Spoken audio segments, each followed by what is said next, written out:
আমাদের দেশের কিছু বুদ্ধিজীবী এই বেশ্যা নারীদের নাম দিয়েছে যৌনকর্মী, এবং তারা যেখানে বসবাস করে, যেখানে অবস্থান করে, সেটার নাম দিয়েছে যৌনপল্লী। এভাবে তারা আমাদেরকে একটা পরামর্শ দিয়েছে যে তাদের এই কর্মকাণ্ডকে যেন আমরা স্বাভাবিকভাবে মেনে নেই। বলে নাউযুবিল্লাহ। এক নম্বর কথা হলো, জিনা, ব্যভিচার ইসলামের দৃষ্টিতে মহা অপরাধ, জঘন্য অপরাধ। এই জিনার কারণে বিভিন্ন সময় অনেক জনপদ ধ্বংস হয়ে গেছে। এই জিনা ব্যভিচার সম্পর্কে আল্লাহ তাআলা কোরআনে কারীমে ইরশাদ করেছেন, ওয়ালা তাকরাবুজ জিনা, তোমরা জিনার কাছে দাঁড়াও দিও না। জিনা করার কথা, তোমরা ব্যভিচারের কাছেও যেও না। ইন্নাহু কানা ফাহিশাতান ওয়া সাআ সাবিলা।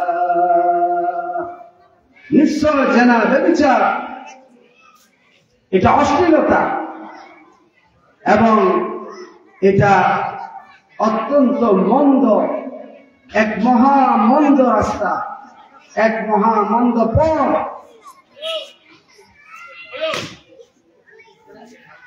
এই জিনা ব্যভিচার এটা ইসলামে অত্যন্ত নিন্দনীয় কাজ, ঘৃণিত কাজ, জঘন্য কাজ, আযাবের কাজ। এই জিনার কারণে ইসলাম কঠোর শাস্তি নির্ধারণ করেছে, এমনকি মৃত্যুদণ্ডের বিধান ইসলাম দিয়েছে জিনা ব্যভিচারের কারণে। তাহলে এটা কত বড় নিন্দনীয় কাজ। আর সেটাকে, সেই ব্যাপারে আমাদেরকে পরামর্শ দিচ্ছে, সরকারকে পরামর্শ দিচ্ছে, জাতিকে পরামর্শ দিচ্ছে যে যেন এটাকে স্বাভাবিকভাবে দেখে, স্বাভাবিকভাবে মেনে নেয়। তাহলে কি হবে, যত দিন যাবে তত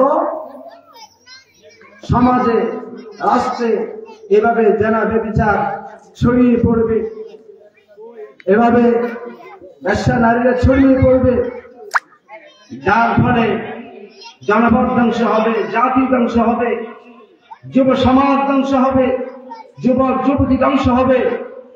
এর পরিণতি ইহা ছাড়া আর কিছু না, যার ফলে আল্লাহ তাআলার আযাব আর গজবে আমাদেরকে ধ্বংস হতে হবে।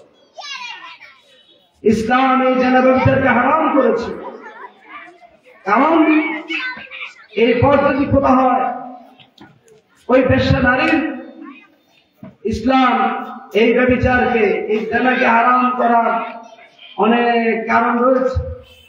এর মধ্যে একটি হচ্ছে, যদি বেশ্যা নারীর সন্তান হয়, তাহলে এই সন্তানের পরিচয় কি হবে, তার জন্ম নিবন্ধন কি হবে, কিভাবে করবে? তো তারা বলে জন্ম নিবন্ধন হবে মায়ের মাধ্যমে, অথচ ইসলাম নির্ধারণ করে দিয়েছে যে বংশ পরিচয় হবে পিতার মাধ্যমে, পিতার মাধ্যমে বংশ পরিচয় হবে। এখন যদি বেশ্যার ঘরে সন্তান হয়, তাহলে ইসলামের দৃষ্টিতে তার বংশ পরিচয় থাকবে না, ইসলামের দৃষ্টিতে কোনো বংশ পরিচয় থাকবে না। বংশ পরিচয় যেটা ইসলাম নির্ধারণ করেছে পিতার মাধ্যমে, সেটা শেষ হয়ে যাবে। এভাবে সমাজকে কলুষিত করার একটা পরামর্শ দিচ্ছে। এই কারণে ইসলাম এই জিনাকে, ব্যভিচারকে নিষিদ্ধ করেছে, হারাম ঘোষণা করেছে। এই ব্যাপারে আমি